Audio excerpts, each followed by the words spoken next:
சென்னை ஓமந்தூரார் அரசு பல்நோக்கு மருத்துவமனையில் முதுநிலை மருத்துவ படிப்புகளுக்கான கலந்தாய்வு தொடங்கியது. முதல் நாளான இன்று மாற்றுத்திறனாளிகளுக்கான கலந்தாய்வு நடைபெறுகிறது.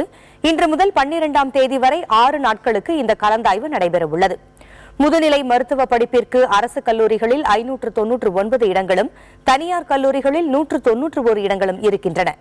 முதுநிலை பல் மருத்துவ படிப்பிற்கு அரசு கல்லூரிகளில் 21 இடங்களும், தனியார் கல்லூரிகளில் 43 இடங்களும் இருக்கின்றன.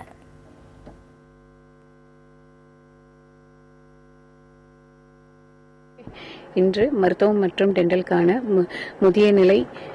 முதுநிலை மருத்துவ படிப்புக்கான கலந்தாய்வு first face counselling Omandurar multi super speciality மருத்துவமனையில் நடைபெற உள்ளது.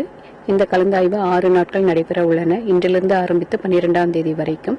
இந்த கலந்தாய்வுக்காக அப்ளை செய்த மருத்துவர்களின் எண்ணிக்கை 10,258. அதில் மெரிட் லிஸ்ட் படி தேறியவர்கள் 7,048 மருத்துவர்கள். இதில் மெடிக்கலுக்காக 2,409 பேரும், டென்டல் முதுநிலைக்காக 269 பேரும் அழைக்கப்பட்டுள்ளனர்.